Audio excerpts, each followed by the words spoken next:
সন্তানকে আদর করলেন, আমার নবীকে আদর করলেন, বুকের ভিতরে নিয়ে আদর করলেন, চুমা খাইলেন। আহা মা কি জিনিস! আদর করে মা দুনিয়া থেকে বিদায় হয়ে গেলে। রহমতের নবী চিরদিনের জন্য এতিম হইলেন। ছোট্টকালে পৃথিবীতে আসার আগেই বাবা হারিয়ে ফেলেছেন। মায়ের সাথে আদর বেশি দিন খেতে পারেন নাই, আদর পাওয়ার আগেই মাও চলে গেল। সারা জীবন যিনি মায়ের আদর দিয়ে সন্তানকে বড় করলেন তিনি উম্মে আইমান। এই জন্য নবী বলতেন উম্মি বাদাল উম্মি, ওগো মা আপনি আমার মায়ের পরে আর একজন মা। নাস্তিকরা বলে নবী মুহাম্মদ দাসীর সাথে মিলন করত, আর আমার নবী দাসীকে মা বলে ডাকতেন, মা বলে ডাকতেন।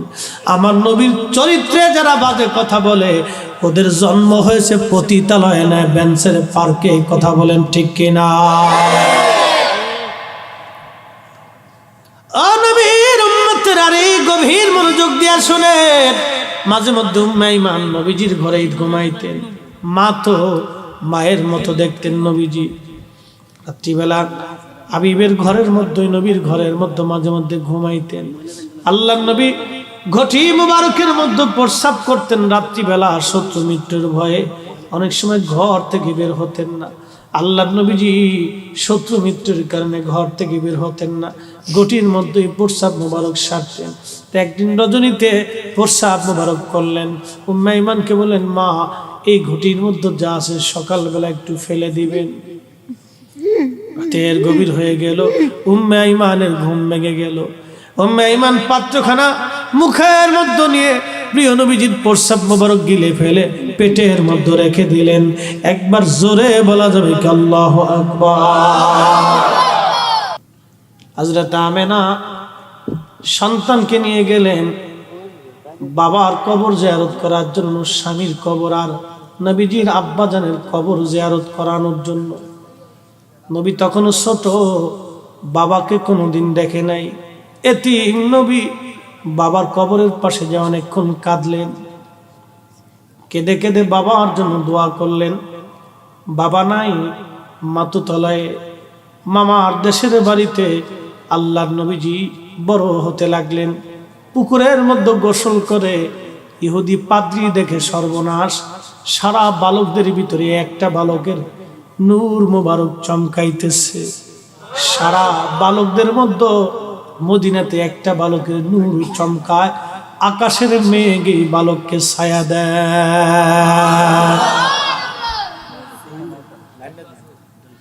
কে রে এই বালক? কে তারে ছায়া দেয়? কিসের জন্য ছায়া দেয় বালকটাকে? এই বালকটাকে বোঝানোর জন্য আল্লাহর নবী জিজ্ঞেস করলেন এই বালকের নাম কি? লোকেরা বলল তার নাম মুহাম্মদ। দেশের বাড়ি কোথায়? বলে মক্কায়। কোনার আম্মা জানার কাছে একটু নিয়ে চলো আমাকে। পাদ্রীর আর বুঝার বাকি নেই। তাওরাত জবুর ইনজিল খুলে দেখে সর্বনাশ, এই বালকই আখিরি নবী, এরপরে আর কোন নবী দুনিয়াতে নাই।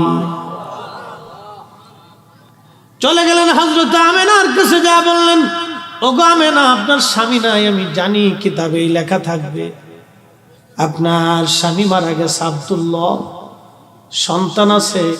তবে এই সন্তান আপনি হয়তো জানেন এই সন্তানটা আখিরি নবী হবে গো আমেনা। মেহেরবানি করে অনুরোধ করে, আমি ইহুদি পাদ্রী, আমি জানি ইহুদিরা যদি জানে বালক আখিরি নবী ওকে মেরে ফেলে দেওয়ার জন্য চেষ্টা করবে। তাড়াতাড়ি মক্কাতে নিয়ে চলে যান, কাউকে জানতে দিবেন না, আপনার সন্তান আখিরি নবী হবে। জোরে বলা যাবে কি মারহাবা। এর মারে আল্লাহ দোজকে দিয়ে দিচ্ছে না। হাই হাই হাই, যে নবীর প্রস্রাব পানের জন্য একজন মানুষের সার্টিফিকেট হয়ে যায়, যে নবীর রক্ত পান করার কারণে মালিক ইবনে সানানা জান্নাতে চলে যায়, যে নবী মায়ের পেটের মধ্যে ছিল সেই মা বলে জাহান্নামে চলে যায়। হাই হাই হাই, উম্মত এটা বিশ্বাস করে। আল্লাহর নবীর ব্যাপারে যখন পাদ্রী কথা বলছে, হযরত আমেনা দেরি করলেন না, তাড়াতাড়ি উম্মে আইমানকে সাথে নিয়ে রওনা করলেন বর্তমান আবহাওয়া। এইখানে হযরত আমেনার কবর মোবারক। এইখানে আসার পর আমেনা অসুস্থ হয়ে পড়লেন, বুঝতে পারলেন আমার জীবনের সময় ঘনায় গেছে। উম্মে আইমানকে কাছে ডেকে বলেন, উম্মে আইমান রে, বুঝছি আমি দুনিয়া থেকে চলে যাব, তবে একটা কথা বলে যাই রে উম্মে আইমান, শুনে রাখো, আমি আমার শিশু মুহাম্মদকে তোমার কাছে রেখে গেলাম। মায়ের মতো আদর করবি, সন্তানের মতো ভালোবাসবি। আর বলে দিয়ে গেলাম রে উম্মে আইমান, আমার সন্তানটাকে তাড়াতাড়ি তার দাদার কাছে পৌঁছাই দিবি, দেরি করবি না। উম্মে আইমান, জানিস না আমার এই সন্তান আখেরি নবী হবে, সারা পৃথিবীর সমস্ত জায়গায় আমার সন্তানের নাম ছড়াইয়া যাবে। একবার জোরে বলা যাবে কি মারহাবা। ও নবীর উম্মত, সরাসরি আলোচনায় চলে গেলাম। রাত অনেক বেশি, আমরা কি শুধু মালিকের জিকির করি না? ওই যে গাছ দেখেন, মাছ দেখেন, পাহাড় দেখেন, পর্বত দেখেন, পশু দেখেন, পাখি দেখেন, সব আমার মালিকের জিকির করে। আমাদের চোখ আছে, দেখি না, কান আছে, আমরা শুনি না। আপনি হয়তো শুনেন না, আসমান থেকে আল্লাহ আল্লাহ আল্লাহ আল্লাহ আল্লাহ আল্লাহ জিকিরের বাজনা আসে।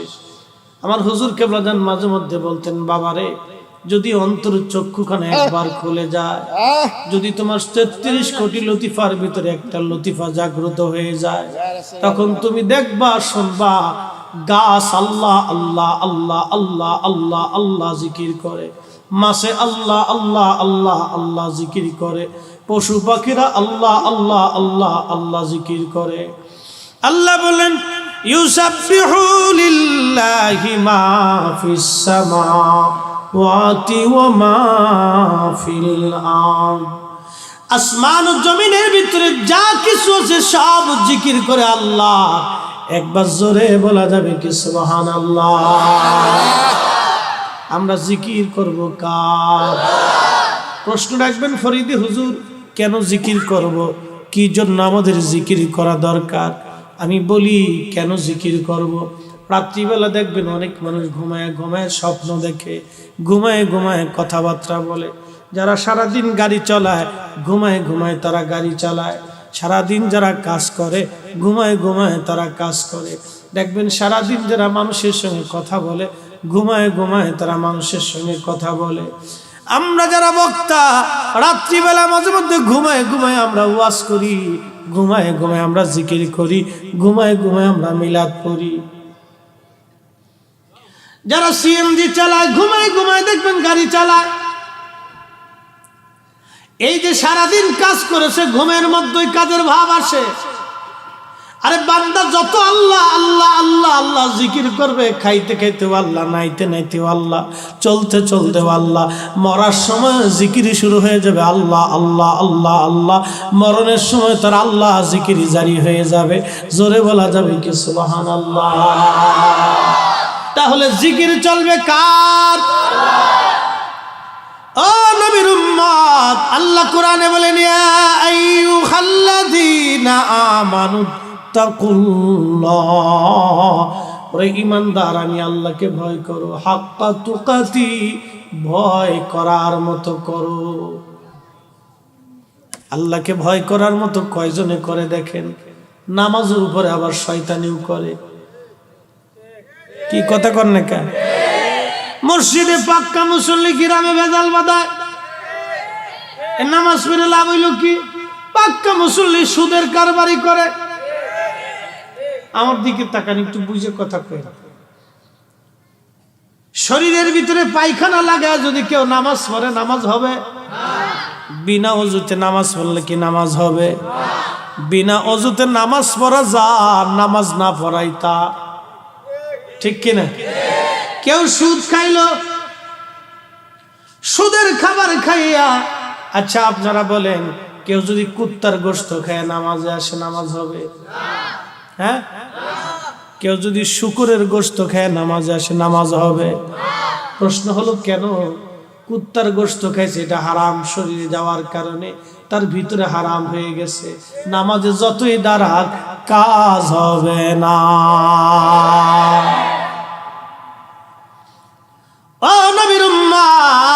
ভালোই মনোযোগ দেন। সুদের কারবারি করিয়া ওই কুত্তার গোশত যে এরকম হারাম, সুদের টাকা দিয়ে গরুর গোশত কিনে খাওয়া ওই রকমই হারাম। তফাৎ আছে? কোন তফাৎ? কুত্তার গোশত খাই আল্লাহর সেজদা দিলে যা হয়, সুদের টাকা দিয়ে গরুর গোশত কিনে আল্লাহর রেখে সেজদা দিলে তাই হয়। বুঝে কবরে যায়েন বাজান, বুঝে কবরে যাওয়াটা দরকার। আমার দেশের বহু মানুষ ঘুষ খায়, টেবিলের নিচে ঘুষ খাইয়ে খাইয়া বিরাট বড় কোটি কোটি টাকার মালিক হয়ে গেছে। ঢাকা শহরে 2, 4, 5, 10টা বাড়ির মালিক হয়ে গেছে। এখন বুড়া কালে তসবি একটা হাতে লইয়া 2, 3 চিল্লে টিল্লে মাইরে দিয়া একবারে মক্কা মদিনা ঘুরে টুরে এসে মনে করছে একবারে আল্লাহ হয়ে গেছি। শয়তানি খালে হাসি আর কয়, দেখছো তুই তো আমার চেয়ে বড় শয়তান। এই কথা কর না কে? শয়তান হাসি আর কয়, তুই তো আমার চাইতে বড় শয়তান। আমি টুপি ছাড়া শয়তান, তুই টুপিওয়ালা শয়তান। আমি দাড়ি ছাড়া শয়তান, তুই দাড়িওয়ালা শয়তান। বিরাট বড় বুজুর্গ আছে, তসবিটাও সাদা, টুপিটাও সাদা, জুব্বাটাও সাদা, লুঙ্গিও সাদা, জাঙ্গিও সাদা, ও ভাই মোজাটাও সাদা, জুতাটাও সাদা, যায় নামাজও সাদা, গাড়িটাও সাদা, সব সাদা বানাইছে। শয়তানে খালি আসে আর কয়, হাই হাই তুই আমার সাথে বড় শয়তান।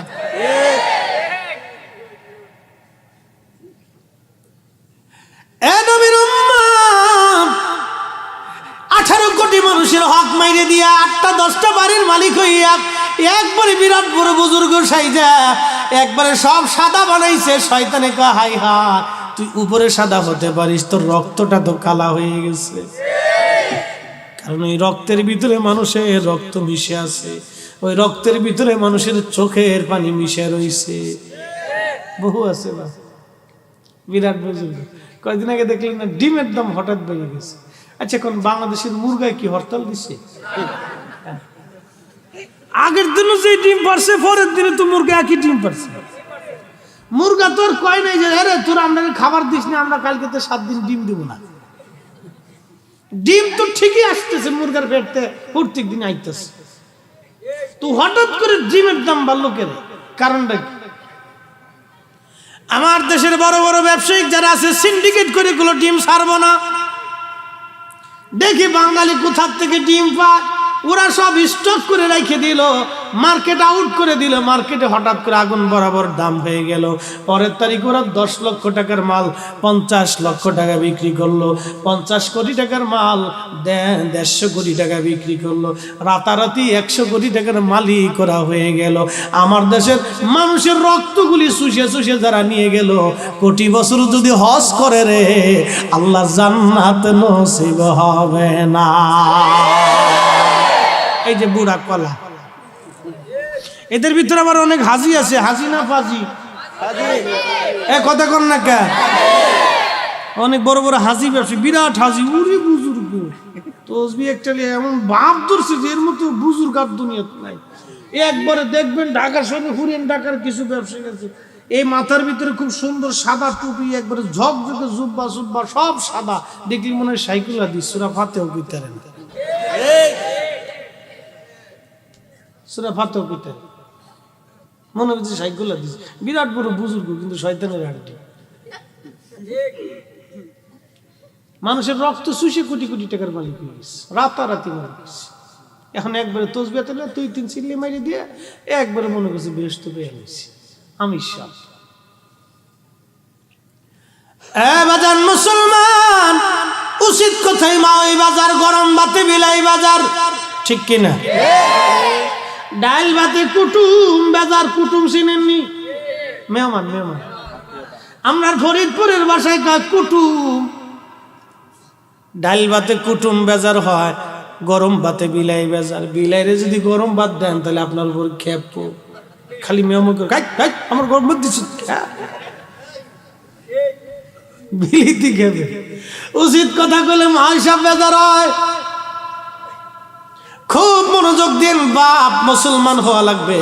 আল্লাহ বলেন, মুসলমান তোমরা আমি আল্লাহকে ভয় করো, হাক্কা তুকাতি, ভয় করার মতো করো, ভয় করার মতো করো। ইমাম আহমদ ইবনে হাম্বল রাহমাতুল্লাহ আলাইহি তার আত্মীয় দাওয়াত দিচ্ছে। দাওয়াত দেওয়ার পরে ইমাম আহমদ ইবনে হাম্বল রাহমাতুল্লাহ আলাইহি দাওয়াত খাইতে গেলেন। জিজ্ঞেস করলেন, বাপ খাবার কোথায় পাইছো? বলে, হুজুর খলিফার রাজদরবার থেকে হাদিয়া আসছে, খলিফার দরবার থেকে আমার জন্য হাদিয়া আসছে, এই হাদিয়ার থেকে আপনাকে খাইতে দিছি। ইমাম আহমদ ইবনে হাম্বল বললেন, না এই খাবার আমি খাবো না, কারণ খলিফার রাজদরবার থেকে আসছে। খলিফার রাজদরবারের খাবারের ভিতরে কত মানুষের রক্ত জমে আছে, চোখের পানি জমে আছে, এই খাবার আমি ইমাম আহমদ ইবনে হাম্বল খাবো না। একবার জোরে বলা যাবে কি মারহাবা? হাম্বলি মাযহাবের ইমাম ইমাম আহমদ ইবনে হাম্বল 6 লক্ষ হাদিস মুখস্থ ছিল না। বাড়ি যায় কোন সুবহানাল্লাহ। কত লক্ষ? 6 লক্ষ। হ্যাঁ, আমার দেশে আছে একদল,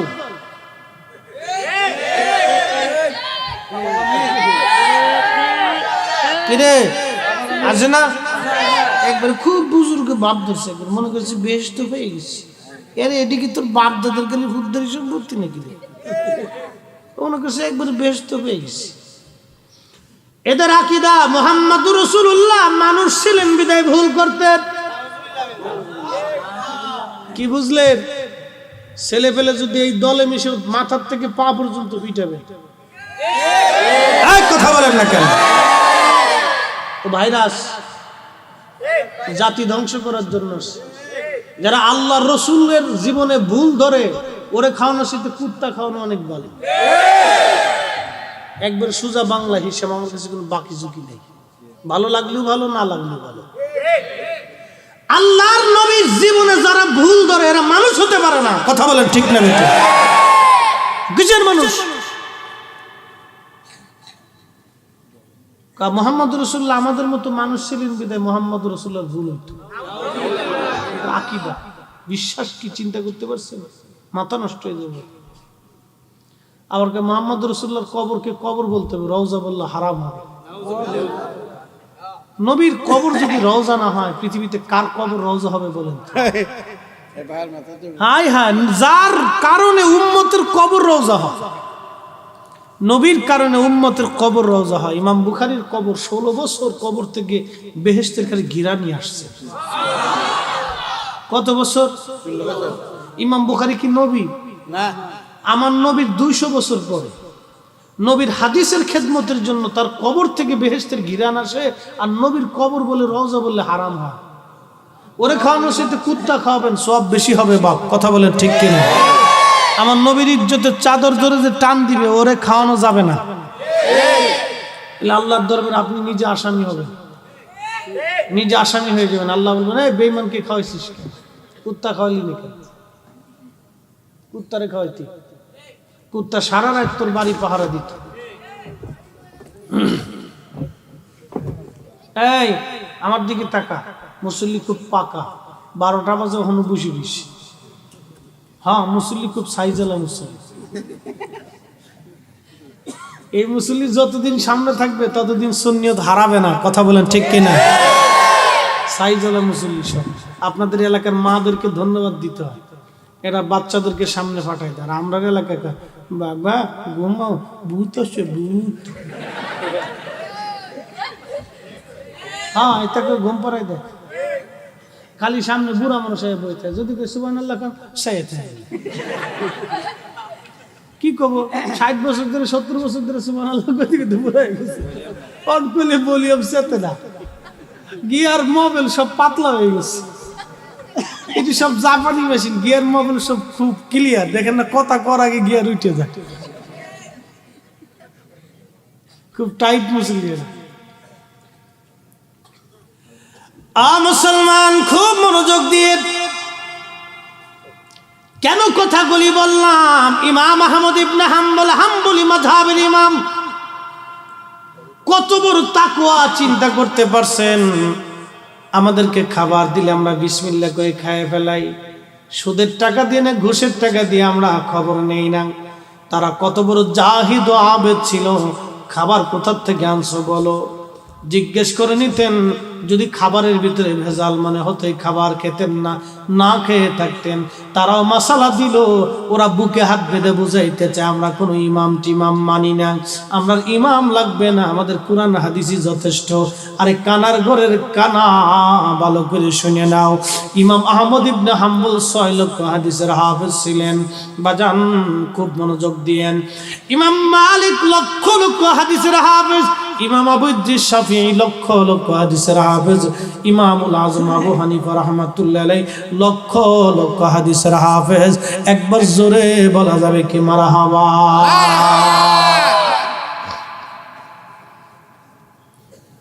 ও নবীর উম্মত, ইমাম আহমদ ইবনে হাম্বল রাহমাতুল্লাহ আলাইহির জামানায় খলিফা,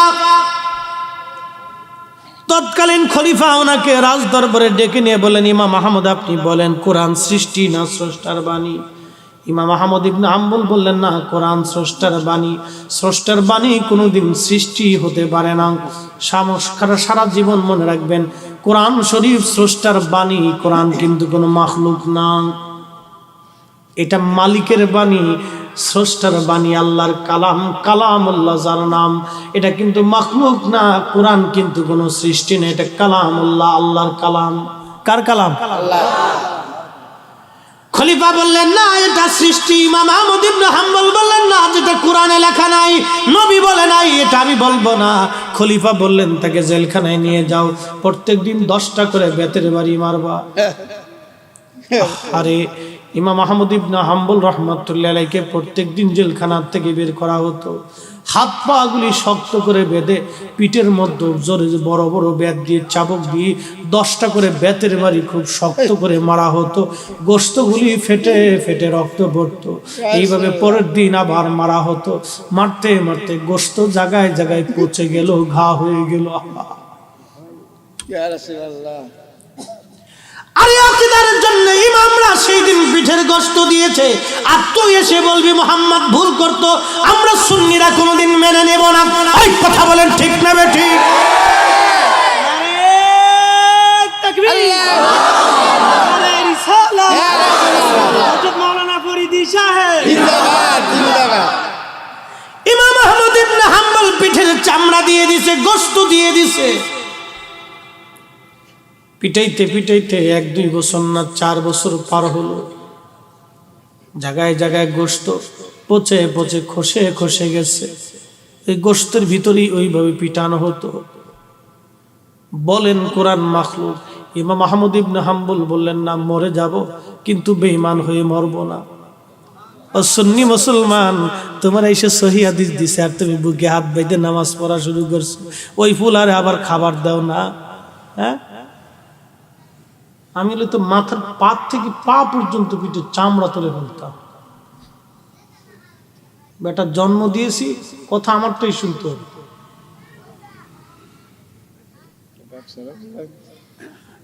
এই মুসলমান, খুব মনোযোগ দিয়ে শুনিয়া যান। শুধু একটা আকীদার মাসালা, কোরআন সৃষ্টি না স্রষ্টার বাণী। ইমাম আহমদ ইবনে হাম্বল বললেন, না, জীবন চলে যাবে, আমি আকীদা আমি জীবন চলে যাবে, আমি ঈমান নষ্ট করতে পারবো না। আরে পিঠের চামড়াগুলি গোশতগুলি পচে গেল, ঘা হয়ে গেল। ওই অবস্থায় ইমাম আহমদ ইবনে হাম্বল নামাজ পড়তেন। একজন জিজ্ঞেস করলো, হুজুর, শরীর থেকে রক্ত পড়ে, এই অবস্থায় আপনি কেমনে নামাজ পড়েন? কোন মাসালায় বলেন, দলিল কি? ইমাম আহমদ ইবনে হাম্বল জবাব দিলেন, শোনো, হযরত ওমর রাদিয়াল্লাহু আনহুকে যখন ছুরির আঘাত করা হয়েছিল, তখন রক্ত পড়া অবস্থায় হযরত ওমর নামাজ পড়েছিলেন। আমি ওই তরিকায় নামাজ পড়ি, রক্ত পড়ে পড়ুক, নামাজ সারা যাবে না। একবার জোরে বলা যাবে কি আল্লাহু আকবার? ঈমান কি? ঈমান, ঈমান, ঈমান, আকীদা, আকীদা, আকীদা। ঈমান কি? ঈমান লা তামুতুন্না ইল্লা ওয়া আনতুম মুসলিমুন। মুসলমান হয়ে মরো, মুসলমান হয়ে মরো, মুসলমান হয়ে আসো আমি আল্লাহর কাছে, মুসলমান হয়ে আসো, মুসলমান হয়ে আসো। মুসলমান, মুসলমান কি? ওনাদের জীবন থেকে দেখা যায়। আহা, পরে একদিন সহ্য করতে না পারি ইমাম আহমদ ইবনে হাম্বলের কাছে হাজার হাজার মানুষ যে বলতে, হুজুর অনুমতি দেন, খলিফার বিরুদ্ধে যুদ্ধ করব।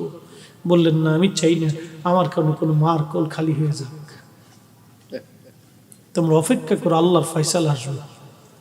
একদিন বরদাস্ত করতে না পারে আল্লাহর দরবার হাত তুলে ফেলছে, এ রব্বে করিম, আমি তো তোমার দাস, আমি তো তোমার গোলাম আল্লাহ, সারাটা জীবন তোমার গোলামি করছি আল্লাহ, তোমার নবীর হাদিসের খেদমত করেছি, ফিকহের খেদমত করেছি আল্লাহ, ওরা তো আমাকে জানে মেরে ফেলতে চাচ্ছে। হে আল্লাহ, তোমার কাছে দরখাস্ত, তোমার কালাম যদি সৃষ্টি হয়ে থাকে তাহলে তুমি আমাকে হেদায়েত দাও, আর যদি তোমার কালাম, তোমার বাণী হয়ে থাকে, এটা সৃষ্টি না হয়ে থাকে, তাহলে যে আমার সাথে জুলুম করতেছে পৃথিবী থেকে তাকে উঠাই নিয়ে যাও। আল্লাহ আর দেরি করেন নাই, আসমানে কবুল হয়ে গেল। ওই রাত্রিবেলায় খলিফা মারা গেল। আল্লাহু আকবার জোরে বলেন। এটাই আউলিয়া কিরামের, এটা আমাদের আকাবের দিক। হাত তুলতে দেরি হয়েছে, মঞ্জুর হইতে দেরি হয়নি। এটা কানার বাচ্চা বুকে হাত বেঁধে নামাজ পড়ে মনে করছে বেহেশত হয়ে গেছে। সেটা মুহাম্মদ রাসূলুল্লাহর ভুল ছিল। ওদের শাইখদের আকীদা, শাইখরা ওয়াজ করে, আমাদের মতো মানুষ ছিল কিন্তু মুহাম্মদ ভুল করছে। মুহাম্মদের আব্বা আম্মা দুইজন কাফের ছিল, জাহান্নামে চলে গেছে। কি বুঝলেন? ওদের আকীদা বুঝেন তো। এবার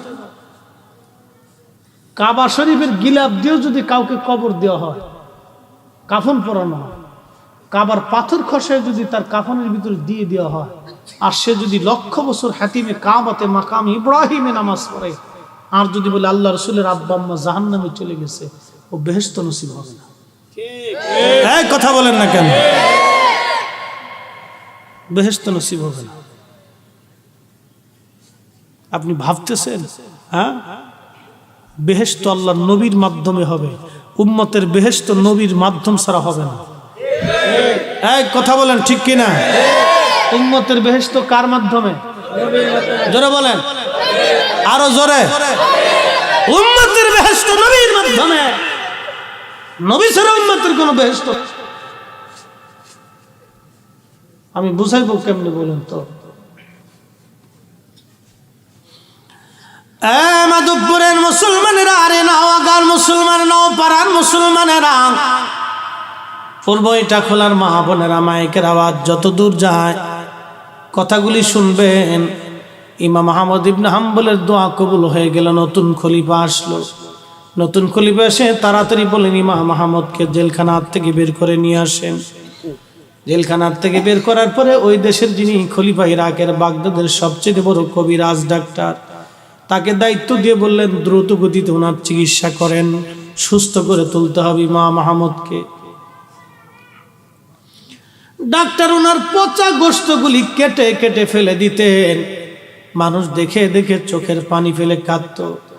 এতটা বছর আপনি নির্যাতন সহ্য করেছেন একটা ইমানি মাসালার জন্য, একটা ইমানি মাসালা, একটা আকীদার মাসালার জন্য ইমাম আহমদ পিঠের গোশত দিয়ে দিয়েছে, কিন্তু ইমান দেয় নাই। আমরা তারই সিলসিলার লোক, আমরা তাদেরই পরবর্তী প্রজন্ম মুসলমান। আমরা আমাদের জীবন দিয়ে দিব, আহলে সুন্নাত ওয়াল জামাতের আকীদা ছাড়ব না। কথা বলেন ঠিক কিনা? হাত উঁচু করে বলেন ঠিক কিনা? আল্লাহু আকবার, ইয়া রাসূলুল্লাহ। আল্লাহ, আমি নবী না চিনিলাম, কি যে ভুল করিলাম। আমি নবী না চিনিলাম, কি যে ভুল করিলাম। ভস্মে ঢালিলাম ঘি, মানুষ হইয়া ভবেতে আসিয়া মানুষের করিলাম কি।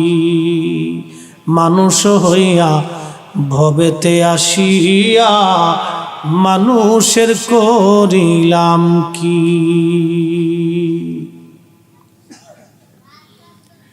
ওরা খালি বলে হুজুর বেলালের ওয়াজ করেন। আমি জানি এটা অনেক ভালোবাসার থেকে কথাগুলি আসে, কিন্তু প্রত্যেক দিনই একই ওয়াজ মানুষ শুনতে চায়। আমি মাঝে মধ্যে রেগে যাই, কিন্তু আবার নিজেকে থামাই দিই, কারণ নবীর প্রেমের কারণে কথাগুলি ওরা বলে। কিভাবে আমি বেলালের জীবনী বলবো? ইমানের জন্য হযরত বেলালের পিঠের চামড়া গোশতগুলি কাফেররা তুলে ফেলেছিল। ও মা বোনের আগেও খুব মনোযোগ দিয়েন। আমরা তো কি নামে নাম কাওয়াস্তে মুসলমান। হযরত বেলাল যখন কালেমা পড়লেন, কি তো দাস হযরতে বেলাল, গোলাম হাবশি, চেহারা নাই, বংশ নাই, পয়সা নাই, টাকা নাই, সৌন্দর্য কিছুই নাই বেলালের। কালেমা যখন পড়লেন, অত্যাচারের স্টিম রুলার বেলালের জীবনে নেমে আসলো। আরে বেলালের মনি গলার মধ্যে রশি বেঁধে মক্কার অলি গলি পাথুরি রাস্তা দিয়ে বেলালকে টানতো, টেনে টেনে পিঠের চামড়াগুলি সুলে সুলে সুলে সুলে গা হতো। ওই গায়ের মধ্যে চাবুকের আঘাত দেওয়া হতো, গোশতগুলি পচে পচে খসে খসে পড়ে গিয়েছিল। হযরত বেলালকে মরুভূমির ভিতরে চিৎ করে শোয়া হাত পা গুলি বেঁধে শরীরের উপর পাথর চাপা দিয়ে রেখে আসা হতো। আরে প্রচন্ড গরমে বালুগুলি বাতাসে ধেয়ে ধেয়ে সে বেলালের শরীরে ফুসকা পড়ে যাইত, গা হয়ে রক্তগুলি পড়তো। বেলাল আহাদ আহাদ বলে কাঁদতো। সারাদিন না খায় বেলালকে এইভাবে মারা হতো। সন্ধ্যাবেলা এনে চাবুক দিয়ে পিটানো হতো আর বলা হতো, বেলাল কালেমা সারবি। বেলাল বলতো, জীবন দিব ইমান দেব না, জীবন দিব ইমান দেব না, জীবন দিব ইমান দেব না। কালেমার বিনিময়ে, ইমানের বিনিময়ে মানুষগুলির পিঠের চামড়া গোশত চলে গেছে। টেনে টেনে গোশতগুলি উঠিয়ে ফেলে দেওয়া হয়েছে। আরে হযরতে বেলাল আহাদ আহাদ বলে কান্ত বেলাল মনি লোহার শিক গরম করে জিব্বাখানা টেনে এনে জিব্বার এই পার ওই পার দিয়ে শিক ঢুকাইয়া মুখের মধ্যে লোহার শিক দিয়ে জিব্বাখানা ঝোলাই রাখতো, যেন আল্লাহর জিকির বেলাল করতে না পারে। ওরা জবান বন্ধ করেছিল বটে, হৃদয় বন্ধ করতে পারে নাই। জবান বন্ধ করেছিল বটে, হৃদয় বন্ধ করতে পারে নাই বেলালে। আহা কি প্রেমিক, কি ভালোবাসা ছিল হযরতে বেলালের। মুসলমান খুব মনোযোগ। এই অবস্থা দেখে আবু বকর বলল, হুজুর আপনি যদি বলেন আমি বেলালকে মুক্ত করে আনবো। অনেকগুলি টাকা দিয়ে বেলালকে কিনে আনা হলো। হযরত বেলালকে আজাদ করে দেওয়া হলো। মদিনায় নবী হিজরত করে চলে গেলেন, বেলালও চলে গেল। আজান প্রবর্তন হলো। নবী আমার ডেকে বললেন, বেলাল লাব্বাইক ইয়া নবী আল্লাহ, তাড়াতাড়ি মিনারায় যাও, আজান দাও। বেলালকে আজান শিখিয়ে দেওয়া হলো। আজান দেওয়া শুরু করলো। আশহাদুর জায়গা বেলালের আসাদু হয়ে যাইতো, লাহানে জলি হয়ে যাইতো, লাহানে জলি। যখন লাহানে জলি হইতো মুনাফিকরা বলতে, দেখছিস নবী মুহাম্মদ ইল্লিটারেট, নবী মুহাম্মদের ছাত্ররাও ইল্লিটারেট। ইল্লিটারেট বুঝেননি?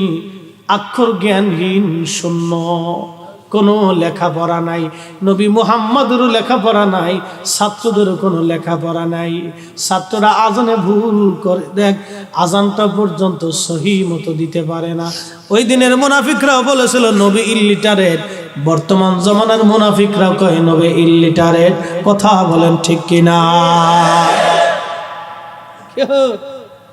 মিস্টার আজহার থেকে পড়িয়েছে, আলিফবাতে শিখত, আজও পর্যন্ত কথা উদ্ধ করেন। এই মতের প্রবর্তনে কত হাজার হাজার বাঙালি আছে, আপনি কল্পনাও করতে পারবেন না। মাঝে মধ্যে ফেসবুকে ঢুকলে দেখা যায় কি সব কমেন্টস। উনি কি কম বুঝে? উনি আজহার থেকে পড়ে আসছে। আচ্ছা আপনাদেরকে একটা কথা বলি, জবাব দিবেন তো। শায়েখ কত বড় হইলে নবীর পেশাবের সমান হয় কোন? কথা বুঝেন নাই মনে হয়। শায়েখ কত বড় হইলে নবীর পেশাবের সমান হয় কর? এই কথা বলেন না কেন? না বুঝেন না? নবীর প্রস্রাব মুবারকের সমান হয়। শায়েখ কত বড় হইলে হয় কর?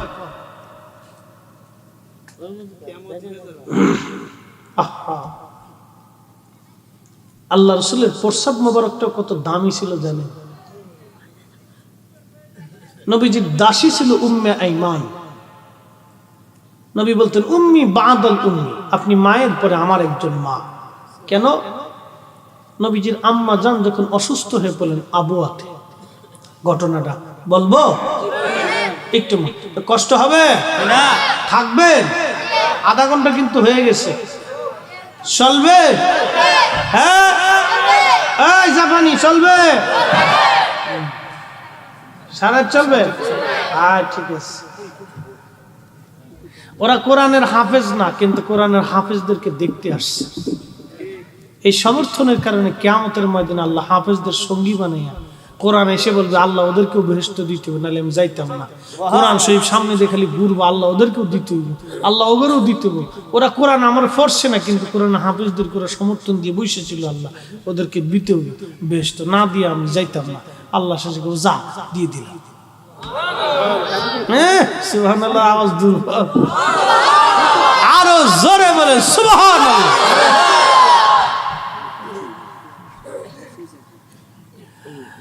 হযরত আল্লাহর নবীর বয়স তখন শরীয়তে 6 বছর। কিশোর নবীকে, বালক নবীকে মা সাথে করে নিয়ে গেলেন মক্কা থেকে মদিনাতে বাবার কবর জিয়ারত করার জন্য। হযরত আমেনা সন্তানকে নিয়ে গেলেন বাবার কবর জিয়ারত করার জন্য, স্বামীর কবর আর নবীজির আব্বাজানের কবর জিয়ারত করানোর জন্য। নবী তখনও ছোট, বাবাকে কোনোদিন দেখে নাই। এতিম নবী বাবার কবরের পাশে যে অনেকক্ষণ কাঁদলেন, কেঁদে কেঁদে বাবার জন্য দোয়া করলেন। বাবা নাই, মাতুতলায় মামার দেশের বাড়িতে আল্লাহর নবীজি বড় হতে লাগলেন। পুকুরের মধ্যে গোসল করে ইহুদি পাদ্রী দেখে সর্বনাশ, সারা বালকদের ভিতরে একটা বালকের নূর মোবারক চমকাইতেছে। সারা বালকদের মধ্যে মদিনাতে একটা বালকের নূর চমকায়, আকাশের মেঘ এই বালককে ছায়া দেয়। কে রে এই বালক, কে তারে ছায়া দেয়? কিসের জন্য ছায়া দেয় বালকটাকে? এই বালকটাকে বোঝানোর জন্য আল্লাহর নবী জিজ্ঞেস করলেন এই বালকের নাম কি? লোকেরা বলল তার নাম মুহাম্মদ। দেশের বাড়ি কোথায়? বলে মক্কায়। কোনার আম্মাজানের কাছে একটু নিয়ে চলো আমাকে। পাদ্রীর আর বুঝার বাকি নেই, তাওরাত জবুর ইনজিল খুলে দেখে সর্বনাশ, এই বালকই আখিরি নবী, এরপরে আর কোন নবী দুনিয়াতে নাই। চলে গেলেন হযরত আমেনার কাছে, যা বললেন ওগো আমেনা, আপনার স্বামী নাই, আমি জানি কিতাবে লেখা থাকবে আপনার স্বামী মারা গেছে, আব্দুল্লাহ সন্তান আছে, তবে এই সন্তান আপনি হয়তো জানেন এই সন্তানটা আখিরি নবী হবে গো আমেনা। মেহেরবানি করে অনুরোধ করে, আমি ইহুদি পাদ্রী, আমি জানি ইহুদিরা যদি জানে বালক আখিরি নবী, ওকে মেরে ফেলে দেওয়ার জন্য চেষ্টা করবে। তাড়াতাড়ি মক্কাতে নিয়ে চলে যান, কাউকে জানতে দিবেন না, আপনার সন্তান আখিরি নবী হবে। জোরে বলা যাবে কি মারহাবা? এর মারে আল্লাহ দোজকে দিয়ে দিচ্ছে না। হাই হাই, যে নবীর প্রস্রাব পানের জন্য একজন মানুষের সার্টিফিকেট হয়ে যায়, যে নবীর রক্ত পান করার কারণে মালিক ইবনে সানানা জান্নাতে চলে যায়, যে নবী মায়ের পেটের মধ্যে ছিল সেই মা বলে জাহান্নামে চলে যায়। হাই হাই, উম্মত এটা বিশ্বাস করে। আল্লাহর নবীর ব্যাপারে যখন পাদ্রী কথা বলছে, হযরত আমেনা দেরি করলেন না, তাড়াতাড়ি উম্মে আইমানকে সাথে নিয়ে রওনা করলেন। বর্তমান আবহাওয়া এইখানে হযরত আমেনার কবর মোবারক। এইখানে আসার পর আমেনা অসুস্থ হয়ে পড়লেন, বুঝতে পারলেন আমার জীবনের সময় ঘনায় গেছে। উম্মে আইমানকে কাছে ডেকে বলেন, উম্মে আইমান রে, বুঝছি আমি দুনিয়া থেকে চলে যাব, তবে একটা কথা বলে যাই রে উম্মে আইমান, শুনে রাখো, আমি আমার শিশু মুহাম্মদকে তোমার কাছে রেখে গেলাম, মায়ের মতো আদর করবি, সন্তানের মতো ভালোবাসবি, আর বলে দিয়ে গেলাম রে উম্মে আইমান, আমার সন্তানটাকে তাড়াতাড়ি তার দাদার কাছে পৌঁছাই দিবি, দেরি করবি না। উম্মে আইমান, জানিস না আমার এই সন্তান আখেরি নবী হবে, সারা পৃথিবীর সমস্ত জায়গায় আমার সন্তানের নাম ছড়াইয়া যাবে। একবার জোরে বলা যাবে কি মারহাবা। ইয়া রাসূলুল্লাহ, জিন্দাবাদ জিন্দাবাদ জিন্দাবাদ। আল্লাহর হাবিবের আম্মা জান সন্তানকে আদর করলেন, আমার নবীকে আদর করলেন, বুকের ভিতরে নিয়ে আদর করলেন, চুমা খাইলেন। আহা মা কি জিনিস! আদর করে মা দুনিয়া থেকে বিদায় হয়ে গেলে।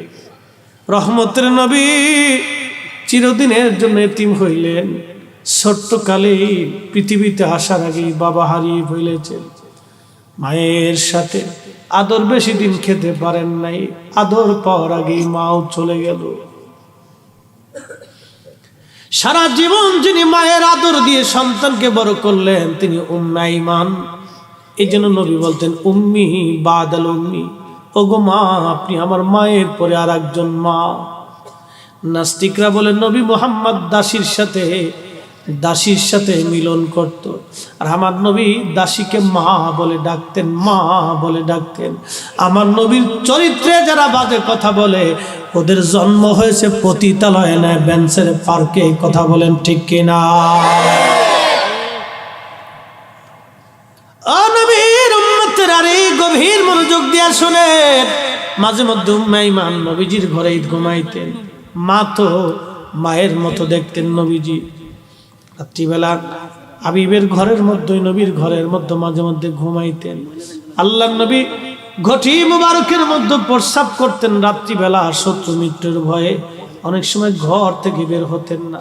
আল্লাহর নবীজি শত্রু মিত্রের কারণে ঘর থেকে বের হতেন না, ঘটির মধ্যেই প্রস্রাব মুবারক সারতেন।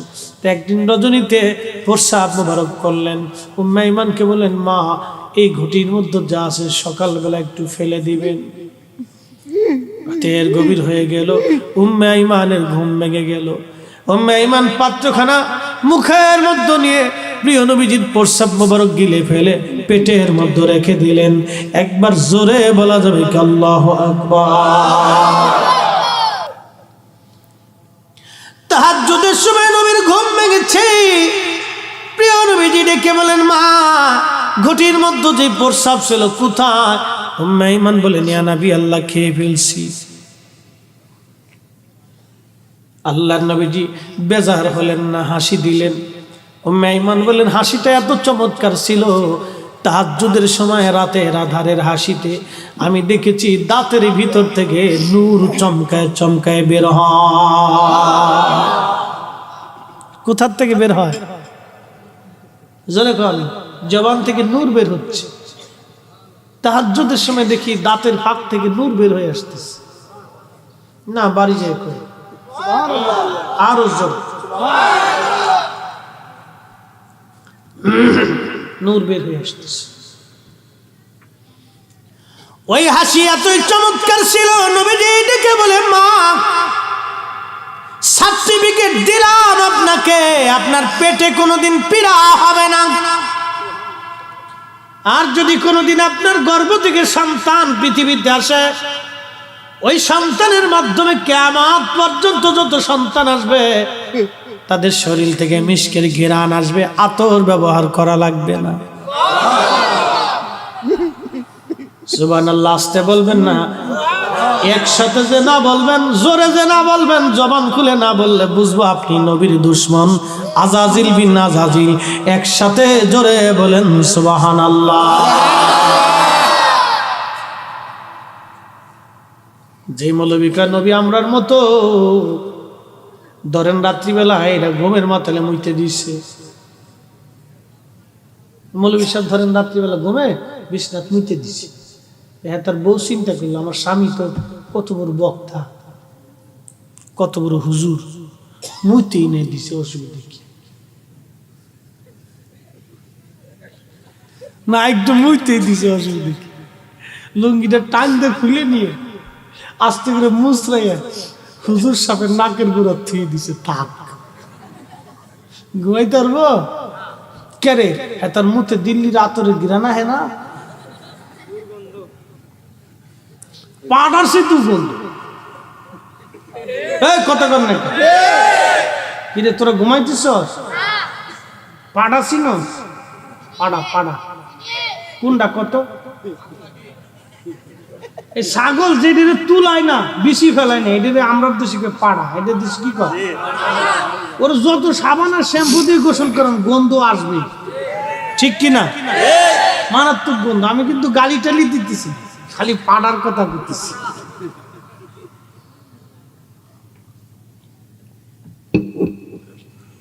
আরে মুতের ভিতরে পাড়ার তো মারাত্মক গন্ধ। আমার নবীজির প্রস্রাব খেয়ে পেলেন উম্মে আইমান। যখন মুখের কাছে নিলেন, কথা ছিল গন্ধ বের হবে, লোনা হবে, অ্যাসিড হবে, কিন্তু আমার নবীর প্রস্রাবে কোনো লোনা নাই, গন্ধ নাই, অ্যাসিড নাই। খেয়ে ফেলে দিলেন, বুঝতেই পারেন নাই প্রস্রাব যায় না পানি যায়। কি বুঝলেন আপনি? আমিও পানি পান করলাম, আমার নবীজিও 1400 বছর আগে পানি পান করেছে। আমিও জমজম পান করেছি, আমরাও পানি পান করি, ফ্রেশ পানি, মাম পানি, জমজমের পানি, কুয়ার পানি, বৃষ্টির পানি, টিউবওয়েলের পানি, দামি দামি ফ্রেশ পানি পান করি। যতই ফ্রেশ পানি পান করি না কেন, প্রস্রাব তো আর ফ্রেশ আসে না। ফ্রেশ পানি খেলে প্রস্রাবও কি ফ্রেশ আসে? মাম পানি খেলে কি প্রস্রাবও মাম বেরোয়? এই তো বুঝছেন। আল্লাহ নবীজি পেশাব মোবারক করলেন, নবীজি খাইলেন, পানি বের হইল নিয়ামত। আল্লাহু আকবার বলেন। খাইলেন পানি বের হলো নিয়ামত, খাইলেন পানি বের হলো মিশকের ঘিরান। কোথায় লাগোতালি, কোথায় জুতার কালি, কোথায় লাগোতালি, কোথায় জুতার কালি। নবীজির দাসী উম্মে আইমান, উম্মি বাদাল উম্মি, মায়ের পরে মা, মায়ের পরে মা, মায়ের পরে মা। প্রস্রাব পান করে ফেলছেন। নবী বললেন, কোনোদিন পীড়া হবে না গো মা। নবীজি ধমক দিয়ে বলেন, না উম্মি, আপনি কেন প্রস্রাব খেয়ে ফেললেন? আপনি কি জানেন না এটা হারাম? এটা নবীজি বলেন নাই, নবীজি আরো সার্টিফিকেট দিয়ে দিছে। এই জন্য বললাম, হুজুর কত বড় হলে আমার নবীর পেশাবের সমান হয় একটু বলবেন, আমার নবীর প্রস্রাব মোবারকের সমান হয় একটু বলবেন। হুজুর যত বড় হোক না কেন, আমার নবীর এলেম নিয়ে প্রশ্ন তুললে বাপ হুজুর টুজুর মানি না, কথা কন না কেন, ঠিক কিনা?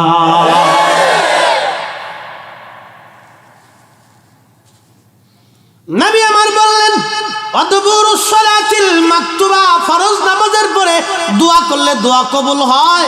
নবী বললেন, ফরজ নামাজের পরে দোয়া করলে কবুল হয়। আর উম্মত বলল, ফরজ নামাজের পরে দোয়া করলে বেদাত হয়। বুঝে কবরে যায়। লা তামুতুন্না ইল্লা ওয়া আনতুম মুসলিমুন। মুসলমান হইয়া কবরে আইসো, আল্লাহ বলছেন মুসলমান হইয়া আইসো, নতুবা উপায় নেই। পিঠের চামড়া পোল্টি মেরে পিটে একবারে ল্যাংটা করে পিটানো। মুসলমান হয়ে আসো, আল্লাহ বলছে মুসলমান হয়ে আসো। আল্লাহ নবী বলছেন, দুবুরুস সালাতিল মাকতুবা, ফরজ নামাজের পরে দোয়া কবুল হয়। আর শায়েখ বলল, ফরজ নামাজের পরে দোয়া করলে বেদাত হয়। নবী বলে কবুল হয়, উম্মত বলে বেদাত হয়। তার মানে উম্মতের ডিগ্রি নবীর উপর উঠে গেছে। কি কথা কর না কেন? এমন ভাব লইছে যে আমরা ডিগ্রি নবীর উপর উঠছে। শায়েখ খালি নাকি ঘন্টা একটা মুড়ি দিয়ে বইতে মনে হয় যে নতুন বই হয়েছে, খুব ভাবলে বইতে। বুঝে কবরে যাবে। আপনাদেরকে অনুরোধ করবো, ওরা আপনাদেরকে নানান জিলাপির পেজ দিয়ে বেদাত বুঝাতে চাবে। সাবধান। নবী বলছে ফরজ নামাজের পরে দোয়া কবুল হওয়া, এটাই ঠিক। একা করেন আর দলবদ্ধ ভাবে করেন, এখানে কোনো একা আর দলবদ্ধতার নিষেধ নাই। নামাজ কি একা পড়া ভালো না জমাতে পড়া ভালো? জিকির একা করা ভালো না জমাতে করা ভালো? দোয়া কার জিকির? জোরে বলেন। আমরা দোয়া কার কাছে করি?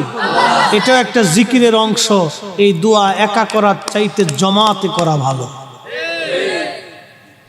জমাতের সাথে করা ভালো। মুসলমানের জমাতবদ্ধ কাজ আল্লাহর কাছে পছন্দ।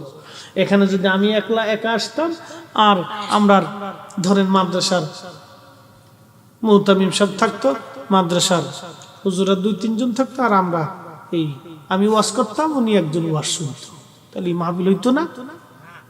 হইতো তো। আমি ওয়াজ করতাম, হেতা বসে বসে শুনতো, বক্তাও একজন শ্রোতা একজন। কিন্তু আপনারা যখন আসছেন তখন এই মাহফিলের সাধারণ জায়গা নেই, এটা এখন একটা বেহেশতের বাগান হয়ে গেছে। কি কথা ঠিক কিনা? কিসের বাগান? বেহেশতের বাগান। নবী বললেন ফরজ নামাজের পরে দোয়া কবুল হয়, শায়েখ বললেন বেদাত হয়। শায়েখের ফতোয়া জুতা মেরে লাথি মেরে গরু দান করে দিতে হবে, নবীর ফতোয়া মেনে নিতে হবে। কথা বলেন ঠিক না? আবার বলি, শায়েখ কত বড় হইলে নবীর পেশাবের সমান হয় বলেন তো? বুঝে যাবেন। বুঝে কবরে যায়, যদি না বুঝে যান তাহলে মুশকিল আছে। বলেন হুজুর বুঝি না, বাজারে তো আম কিনতে যে, জাম কিনতে যে, আলু কিনতে যে, পটল কিনতে যে, এত বুঝেন? 36 দোকান ঘুরতে ঘুরতে দোকানদারের মাথা নষ্ট করে ফেলেন। এটা দাম করতো, সেটা করতো, কদুরে সিমটিতে খামসিতে কদুর জান শেষ। কদু কয় খামসর কিনলে, কিন্তু বেটা তোকে কিনবো বুঝে কিনতে হবে না, এই জন্য খামসাইতেছি। তো কদু কেনার সময় খামসাইতে পারেন ভাই, আখিরাতের সদাই করার জন্য আপনাকে বুঝতে হবে না, বুঝে তারপরে সদাই করতে হবে। কথা বলেন ঠিক কিনা?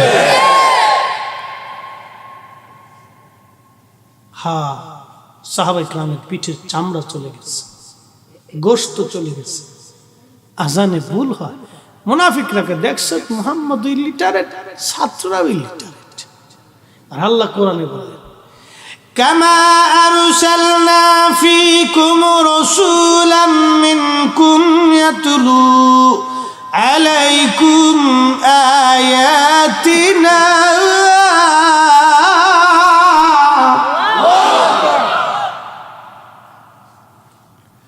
ويزكيكم ويعلمكم الكتاب। কষ্ট হচ্ছে? কোরআন শরীফ ভালো লাগে? তোদের ঘুমাইছে? হাফ প্যান্ট পরে আছে কি? ওই দেখে একটা উবুতুই বলিস, থাক ঘুমাইছে। ও ঘুমাইছে কিন্তু মাঠ সারা ঘুমায় শহীদ দিয়ে যাবো, তো মাহফিল সারা। ঠিক আছে বাবা, এই বুড়া আঙ্গুল দিলাম, তুই চিন্তা করিস না, ঘুমাই থাক আব্বা। আমরা একদিন আর কত, আমার যে সময় উঠেছেন বেলা চলে, তখন বেলা আছে কমছে, এই সময় তো দুয়া হইব, ফোন একটা হয়েছে, কিন্তু দুয়ার কথা। আমরা দেশের অভ্যাস কি জানেন? মানুষ অসুস্থ হয়ে পড়লে হসপিটালের জন্য আঁকড়ে থাকে, কোন রকম চোখ টিপ করে। তখন মাইয়া আম নেয়, কলা নেয়, জাম নেয়, কাঁঠাল নেয়, পেঁপে নেয়, এইটা নেয়, আগর ডিম, ঘোড়ার ডিম, এইটা গরুর গোস্ত, মুরগির গোস্ত, এরপরে কবুতরের গোস্ত, সবকিছু রান্না বান্না নিয়ে বাপের পাশে দেয়া বুঝে, আব্বা রে খাও না কে রে। ওরে আব্বা, তুমি তো কথা কও না আব্বা, তোমার জন্য গরুর গোস্ত আনছি। আব্বা রে, তোমার জন্য কবুতরের গোস্ত রাঁধতে আনছি। আব্বা মিটমিট করে স্যার, আরে বড়া ভরা জিন্দা থাকা অবস্থায় আনলি না, এই কথা কর না। এ মহিলারা ওয়াজ শুনতেছে না? আসেনি মহিলারা? হ্যাঁ, বেডিরা তো খুব হাসতেছে যে হুজুর এটা জানে কেমনে রে। হুজুর জানে না, হুজুর ফাতিলের খবর পর্যন্ত জানে। হ্যাঁ, বেডিরা কি করে এটাও জানি, না জানলে ওয়াজ করতে পারবো না তো। এই যে কাঁদতেছে, ওরে আব্বা কবুতরে গোস্ত আছে, আব্বাই তো আর কথা কয় না। কে জিন্দা থাকা অবস্থায় খাওয়াইতে পারো নাই, মরার সময় এত কিছু নিয়ে গেছো।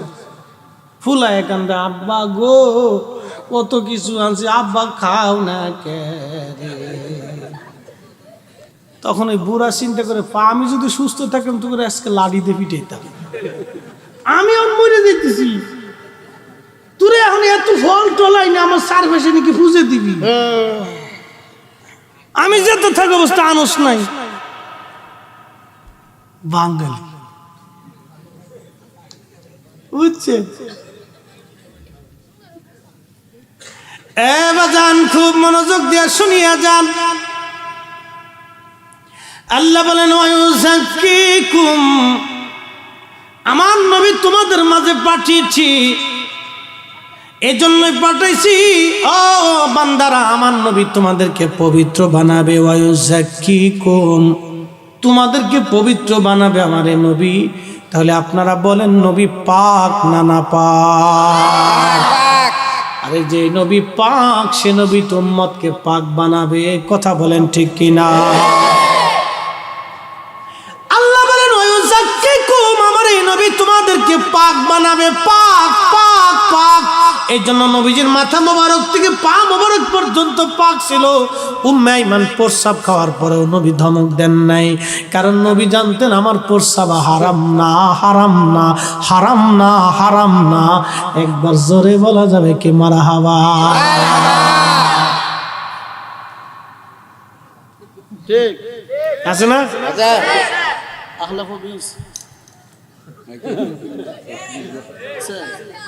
আমি গেছি ঠাকুরগা চিনছি, ঠাকুরগা জেলা, হরিপুর, বাংলাদেশের একবারে কোনা।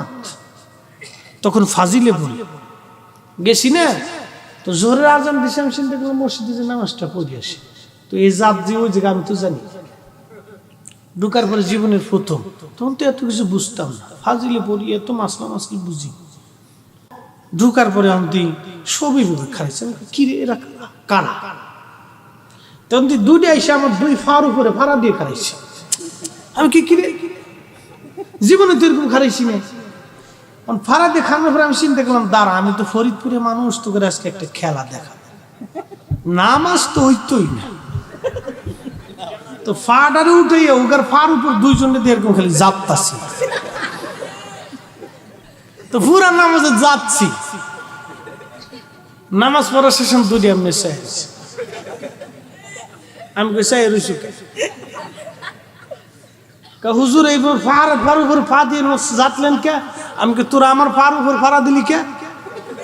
শয়তান যাতে না ঢুকে এর লেগে আমরা ফাড়া দিয়ে চাপ দিয়ে ধরছি, যাতে ফাঁকা দিয়ে শয়তান না ঢুকে। আমি শয়তান তোমার লুঙ্গি নিচ দিয়ে জাগা মতো দিয়ে চলে গেছে।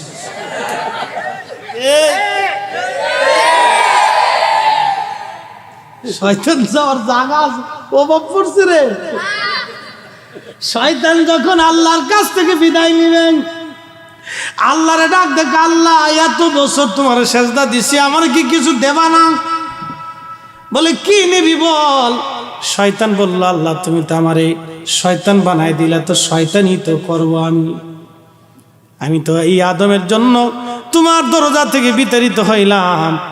আমি শয়তান নিয়ত করছি আদম জাতি জান্নাতে যাইতে দেব না, সেই জন্য তুমি আমার সর্বপ্রথম কিয়ামত পর্যন্ত হায়াত দিবা। আল্লাহ বলেন যা তাই দিলাম।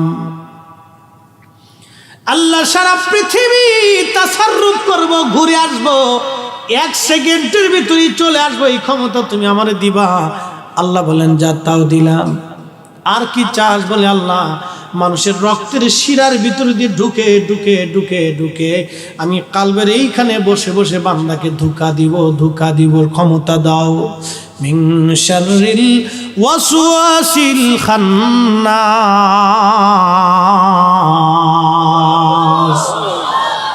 এই খান্নাস এইখানে বসে বসে ধোঁকা দেয়। এই মাহফিলে যাইস না, শুইলে আয়, শুইলে আয়, শুইলে আয়, তাড়াতাড়ি আয়, মাহফিলে বসিস না, তাড়াতাড়ি শুইলে আয়, শুইলে আয়।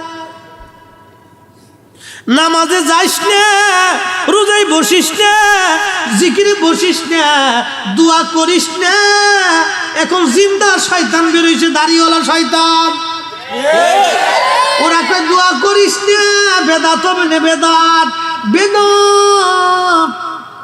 একবার ভয় দিয়েছে মানুষ, হাই হাই রে, দোয়া করে যদি বেদাত হয়ে যায় তো দোয়ার দরকার কি? না করে তো বালা ধরে ফেলেছে। আই হাই হাই আই হাই, শয়তানে মিটপিট করে আসে, আমার সাথে বড় শয়তান। বিরাট শয়তান দিয়ে আমার সাথে ওরে পাইছি আমার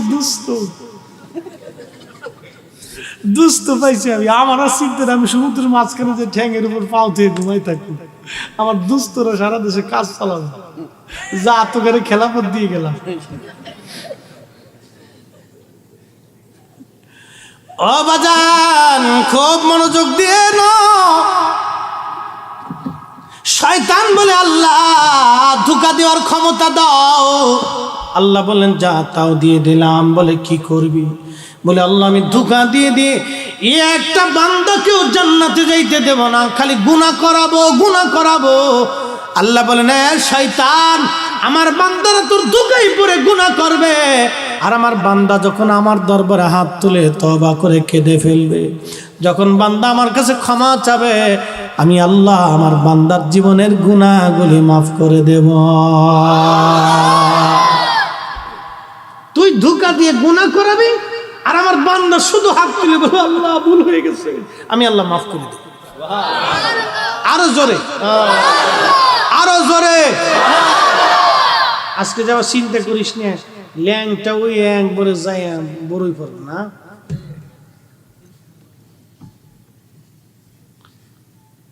চিন্তা করিস না দেওয়া যে হুজুরি তো কইছে গুনাহ করলে মাপ পাওয়া যাবে, যা হাম চুরি করে খাবো খুশি, বিরাট খুশি ওরা। আমরা যে একবার ওলি আল্লাহ ছিলাম তা কিন্তু না।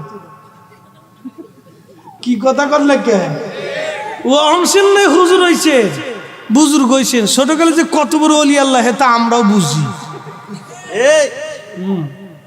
সে করে কত গাছের উপরে হেসালো মেশিন স্টার্ট করছি, ও অংশের মুক্তি সাহ। হ্যাঁ, গাছের উপর তে মারছি যে কত দূর কাটবা যাইতে। হাই হাই হাই, এই শয়তানের কথা দেশে গেলে এখন ওরা কয় কি ও মুফতি কেমন আছ, গাছের কথা মনে আছে। ওই শয়তান গুলো দেখলে কি রে মুফতি, ওদের কাছে আমার কোনো বেলই নাই, কোন দামই দেন। তুই যে কত লম্বা হুজুর আমরা জানি না, ওদের কাছে কোনো দামই নাই আমার।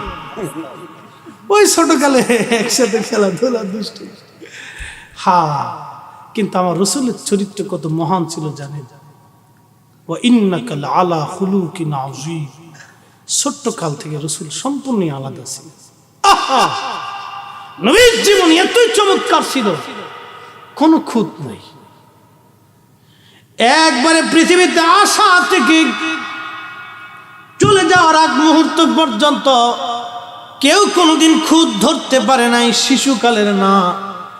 হযরতে হালিমাতুস সাদিয়া বলতেন, হুজুর আপনাকে আমি ডান স্তনের দুগ্ধ পান করাইতাম, বাম স্তনের দুগ্ধ কোনোদিন পান করাইতে পারি নাই। নবী গো বলবেন কি জন্যে আপনি নবী বাম স্তনের দুগ্ধ পান করেন নাই? নবী মুস্কি হাসি দিয়ে বলেন, মা জননী আপনি যখন আমাকে দুধ পান করাইতেন আমি জানতাম আমার আরেকজন দুধ ভাই আছে, আমি যদি সবটুকুন দুগ্ধ পান করি আমার ভাইয়ের হক নষ্ট হয়ে যাবে। চিৎকার মেরে বলেন আল্লাহু আকবার। যেই নবী শিশুকালে ভাইয়ের হক বুঝে সেই নবী বলে ভুল করছে, জুতা দিয়ে পিটাইলেও হক আদায় হয় না। এই কথা বলেন ঠিক না? শিশুকালে যে নবী ভাইয়ের হক বুঝতো, এই নবী বলে ভুল করছে। জুতা খুলে পিটাইলেও তো হক আয় না। কথা কন না কেন? ও কি মানুষ? মাঙ্গুস।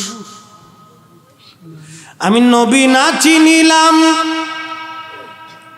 কি যে ভুল করিলাম, ভস্মে ঢালিলাম ঘি, মানুষ হইয়া ভাবেতে আসিয়া মানুষের করিলাম কি, মানুষ হইয়া ভবেতে আসিয়া মানুষের করিলাম কি। মানুষ হয়ে কবরে যাওয়া লাগবে, মানুষ হয়ে। আল্লাহ কত চমৎকার কোরআনে বললেন, ওয়া ইন্নাকা লাআলা খুলুকিন আযীম।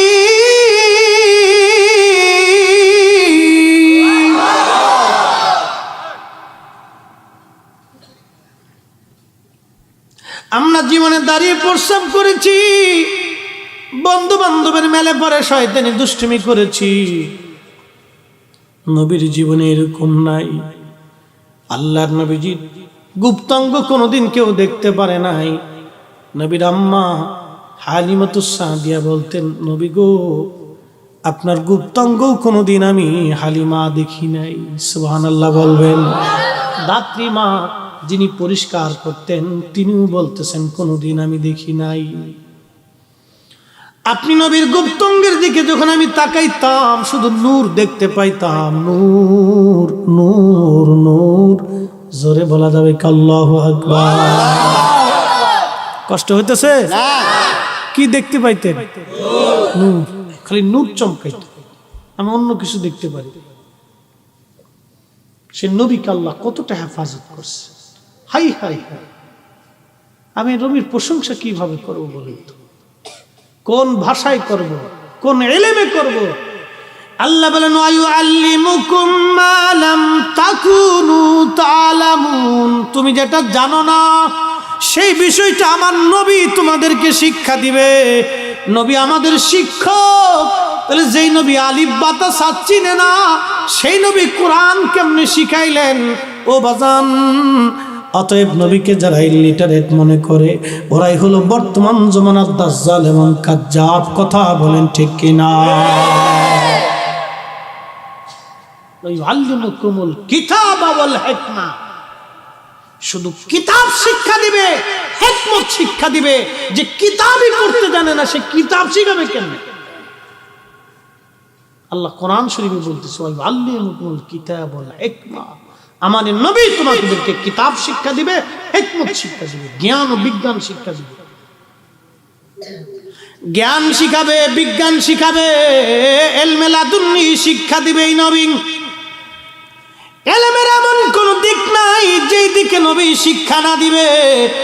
আমার ঘরে 38টা হাদিসের কিতাব আছে, 38টা আছে মাত্র।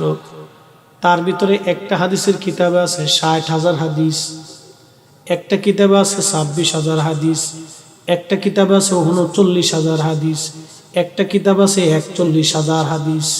বাদ বাকি আর বললাম না। এরকম 38টা হাদিসের কিতাব আমার ঘরে আছে, শুধু হাদিসের কিতাব। বাদ বাকি কিতাবের নাম বলতে গেলে ওয়াজের সময় শেষ হয়ে যাবে। আমার ছোট্ট লাইব্রেরির ভিতরে যত কিতাব আছে শুধু প্রথম থেকে শেষ পর্যন্ত শুধু নাম বলে গেলেই মাহফিলের টাইম পাস হয়ে যাবে, শেষ হয়ে যাবে। বাপ বন্ধু, এই কিতাবগুলি বাপ আমি লিখি নেই, বিশ্ববিখ্যাত ইমাম যারা ছিলেন তারা লেখছেন। লক্ষ লক্ষ হাদিসের হাফেজ যারা লেখছিলেন তারা লেখছেন। কার কথা লেখছেন? সব নবীর কথা, নবীর কথা। আমার নবীর একটা কথাকে তারা ব্যাখ্যা করতে করতে জীবন পার করে ফেলেছেন। শুধু নবীর কথা লেখা, নবীর কথা। পৃথিবীর এমন কোন ইমাম নাই যে ইমাম আমার নবীজির জীবনী না লেখছে, নবীর প্রশংসা গাথা না লিখেছে। আরে নবীজির চাচা হযরত আব্বাস তাবুকের যুদ্ধের ময়দানে দাঁড়ায়া নবীকে বলতেছেন, হুজুর আপনি অনুমতি দিলে আমি একটা কবিতা আপনার সামনে গাইব, নাত গাইব, নাতে রসুল গাইব। আমাদের ছেলেরা যখন নাতে রসুল গায় তখন অনেকের সহ্য হয় না। এই মাধবপুরে কত সুন্নি মাহফিল ব্যতীত অনেক তাফসীর মাহফিল হয় বাবা, হয় না? এই মাধবপুরে অনেক তাফসীর মাহফিল হয়। কয়টা তাফসীর মাহফিল আমার নবীজির শান ও আজমত নিয়ে আলোচনা হয় বলেন তো?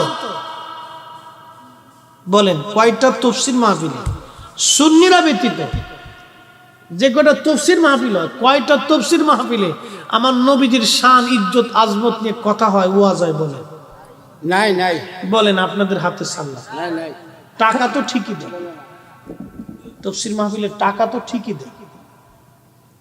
এই মাহফিল, আজকের মাহফিল কার জন্য? নবীর জন্য। আজকের মাহফিলটা পেয়েছি নবীর জন্য। আল্লাহ কিন্তু নিজে এসে কালেমা পড়ায় নাই, সাহাবীরা নবী দেখে কালেমা পড়ছে। এই কথা বলেন না কেন? সাহাবীরা নবী দেখে আল্লাহ চিনেছে, সাহাবীরা নবী দেখে নামাজ পড়েছে, সাহাবা একরাম নবী দেখে নিজের জীবন কুরবানি করেছে উহুদের ময়দানে, বদরের প্রান্তরে, মুতার প্রান্তরে, খন্দকের ময়দানে, হুনাইনের ময়দানে, কাদিসিয়ার প্রান্তরে নবী দেখে দেখে শহীদ হয়েছে সাহাবে کرام। একসাথে বলা যাবে না সুবহানাল্লাহ? সাহাবীরা কালেমা পড়েছে নবী দেখে। আজকের মাহফিলটা নবীর জন্য পেয়েছি, বড় আফসোস এই কোরআনটাও পেয়েছি নবীর জন্য। নবী না হলে কোরআনও পেতাম না, অথচ এই কোরআনের বহু আয়াতে নবীজির শান ইজ্জত আজমত নিয়ে আল্লাহ আয়াত নাজিল করলেন। এত আয়াত নবীর ইজ্জতের শানে, আয়াতের তাফসীর হয় না, খালি ভিক্ষের ওয়াজ হয়, খালি সামনের ওয়াজ হয়। কে রে ভাই, খালি যাকাতের আয়াত পাইছো, সামরার আয়াত পাইছো, নবীর ইজ্জতের আয়াত পাও নাই। উচিত কথা বললে ময় সব বেজার হয়ে যায়।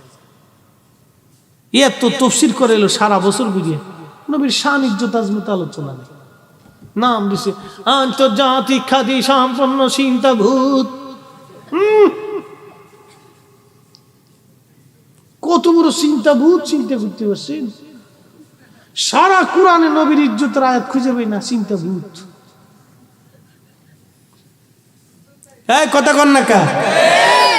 আমার কথা এরকমই শিলের মতো হবে, একবারে জাগা মতো মেরে দিব, টেগার টেনে দিব, একবারে ব্রাশ পায় বোমসির মতো করে চলতে থাকবে।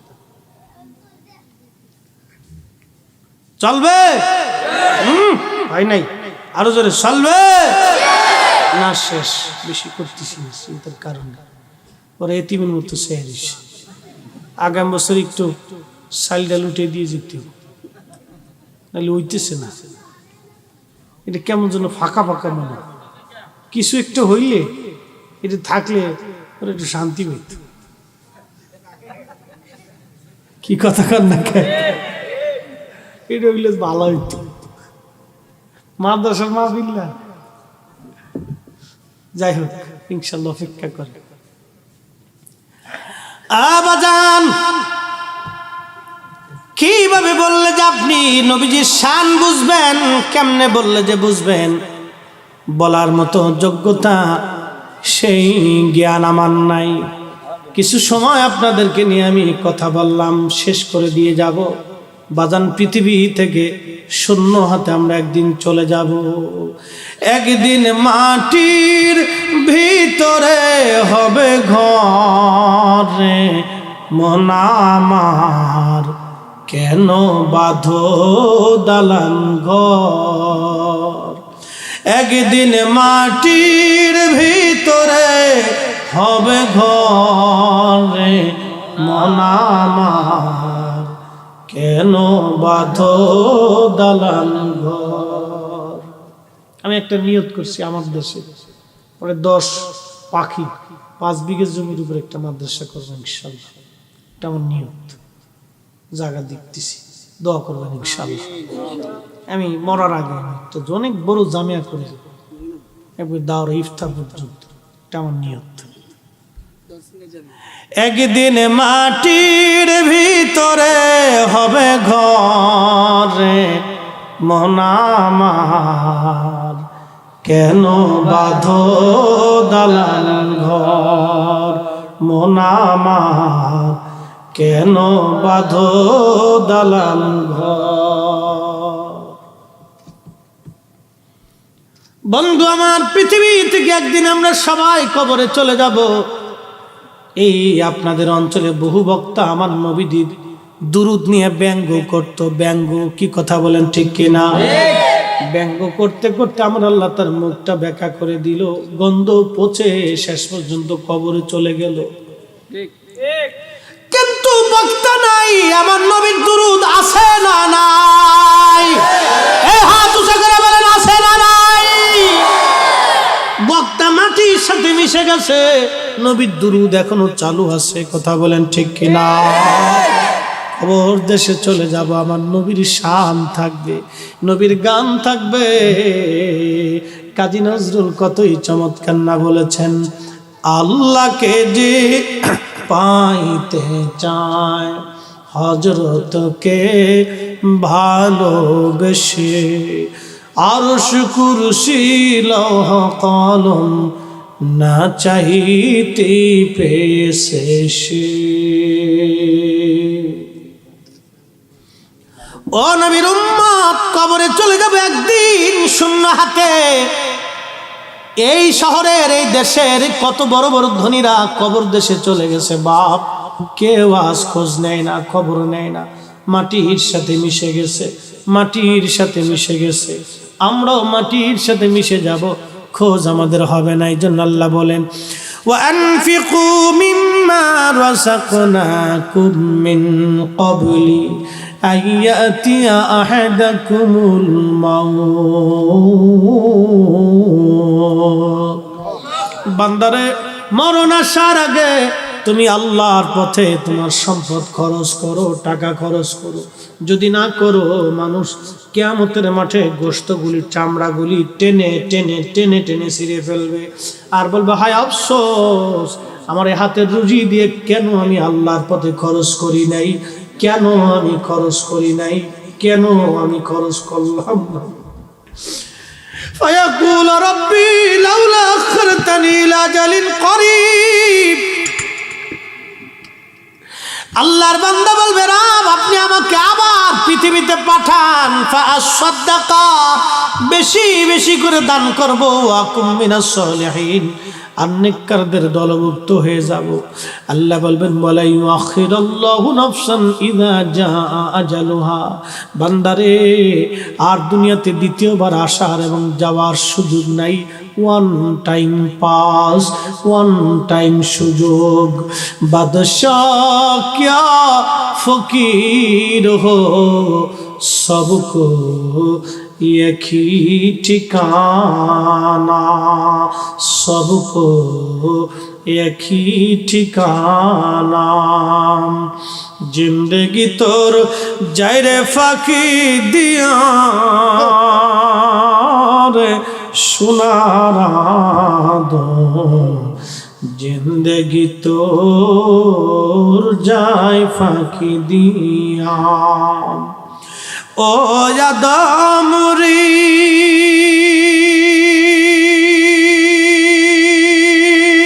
পাগ ধরিয়া গেছে দাড়ি, দন্তবাসে গুটা চারি, সমন জারি গিয়াছে করিয়ারে সোনার আদম, জিন্দেগি তো যায় ফাঁকি দিয়া। পৃথিবী থেকে কবরে চলে যাব শূন্য হাতে, কিছুই নিয়ে যাওয়ার সুযোগ নাই বন্ধু, কিছুই নিয়ে যাওয়ার সুযোগ নাই। যদি তাই হয়, সময় বড় কম। আল্লাহর ঘর মসজিদের জন্য আপনাদের এলাকার মসজিদ একটু কাজ বাকি আছে। কি আছে বলবেন হুজুর? মসজিদের জন্য 10,000 টাকা শরীক থাকবে।